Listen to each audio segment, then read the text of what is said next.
Next, we'll discuss different signs and symptoms of stress.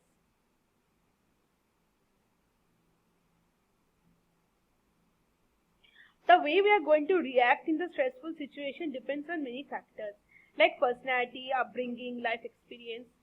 Personality, some people are more susceptible to stressful situation than other individuals. People with neurotic personality, they experience high level of stress when they encounter negative situation than people with emotionally stable personality type. Similarly, our upbringing play a very important role in determining our reaction to stressful stimulus. How I'm going to react, how I'm going to adjust with the stressful situation, that depends on the way the family experience and depends on our upbringing. Then life experiences. Life experiences also determine our reaction. If I have encountered similar kind of stressful event in the past, that may influence the way I'm going to react and the way I'm going to cope with the stressful situation. Stress symptoms can be of physical, can be of emotional, can be behavioral in nature. But these symptoms, if the stress remain unresolved, these symptoms can bring serious negative consequences in long run. Now we'll discuss effect of stress on psychological functioning. We can divide the effect into 4 categories: emotional effect, physiological effect, cognitive effect, and behavioral effect. Emotional effect in when we encounter stressful situation, we experience many different kinds of emotion. Like mood swings are there, we may lack confidence, we may want to stay alone, and in serious case we can experience anxiety, depression, physical tension. Physiological effect means the body's reaction to the stressful situation. When we encounter stressful situation, our body secretes 2 hormones, adrenaline and cortisol. Both of these hormones help us to cope with the stressful situation. They increase heart rate, they increase blood pressure, they increase body's metabolism, they increase physical activities. All of these are required to cope with the stressful situation. But this is good for short period of time.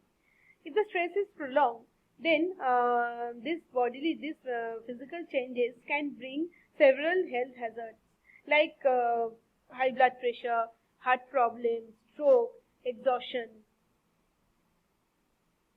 Psychological or cognitive effect of stress. Psychological effect of stress, like we may find difficulty to concentrate, to remember things, to make good decisions. Let me give you one example. Suppose exam में हम लोग का stress level अगर बहुत बढ़ जाता है तो हम लोग ठीक से कंसंट्रेट नहीं कर पाते हैं, आंसर ठीक से याद नहीं कर पाते हैं, डिसीजन ठीक से ले नहीं पाते हैं, प्लानिंग ठीक से कर नहीं पाते हैं. तो stress affect our attention, our problem solving, our planning, our memory, our decision making, our perception. So these are the cognitive effects. Then behavioral effect. Behavioral effect include fight or flight reaction. Fight means when we encounter a stressful situation, we want to fight, we want to confront the situation, we want to overcome the difficulties. And flight means when we want to escape, we want to get rid from the negative situation. So that is flight reaction. So when we are in a stressful situation, we may stop intaking healthy, nutritious food. We may start intaking coffee and tea as they have stimulating properties. Excessive consumption of drugs and alcohol may be seen, which is very bad for our health. Stress also creates problem in sleep, also create absent-mindedness, decrease our performance. Now we'll discuss the relation between stress and health. Chronic stress can create problem in attention. Also, if the stress is prolonged, it can have negative effect on our physical and psychological functioning. Physical exhaustion can be seen as a sign of chronic fatigue, weakness, low energy. Mental exhaustion appears in the form of irritation, anxiety, feeling of helpless and hopelessness. Okay, so burnout is a outcome of stress. In a burnout, we feel physically, emotionally, and psychologically exhausted. Next, we'll discuss general adaptation syndrome. Hans Shelley observed that people show a similar pattern of bodily reaction to all stressful situations. He called them general adaptation syndrome. According to Shelley, general adaptation syndrome has three stages. Stage 1, stage of alarm reaction, stage 2, resistance stage, and stage 3, exhaustion stage. In stage of alarm reaction, body actually prepared to respond in the stressful situation. Whenever we encounter in a stressful situation, our adrenal pituitary cortex system get activated, and individual get ready either to fight with the situation, to confront the negative situation, or to escape from the negative situation. The second stage is stage of resistance. If the stress is prolonged, then we enter into the stage of resistance. Stage of resistance, the body produces several hormones like cortisol, adrenaline.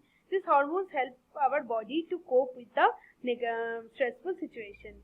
They increase heartbeat, blood pressure, body's metabolism, physical activities, and help us to adjust with the cope with the negative stressful situation.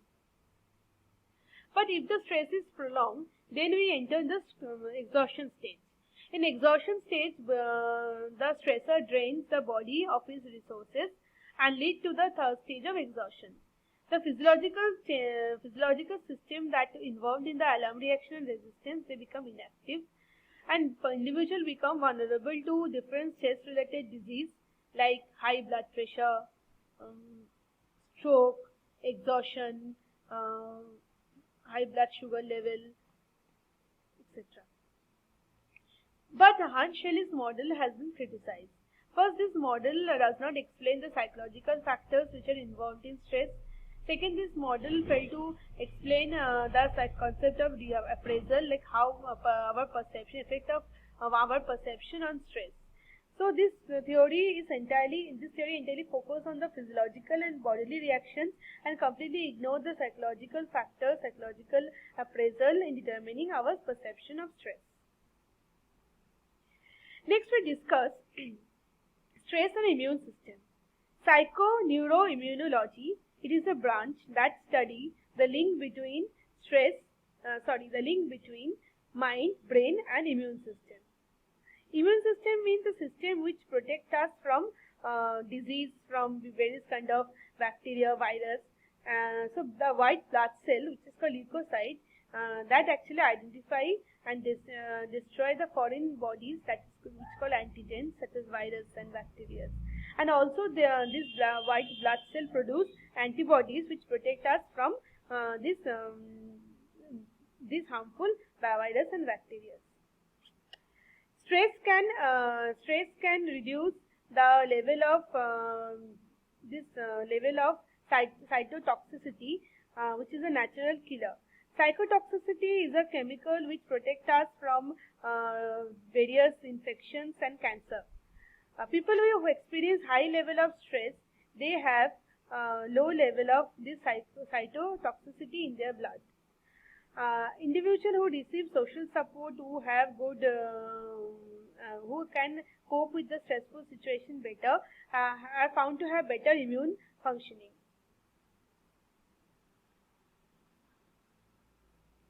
Stress and lifestyle. Stress can lead to many unhealthy, unhygienic lifestyle, and people may involved in very health-damaging behavior. Our lifestyle actually determine our quality of life, our physical and mental health.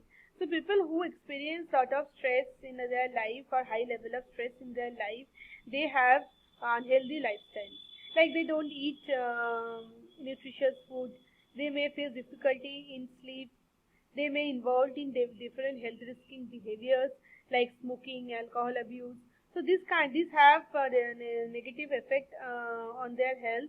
Maybe these behaviors may bring pleasant experience temporarily, but in long run they have negative effect on one's health, and they make individual more susceptible to the pathogens and may cause different kind of physical illness.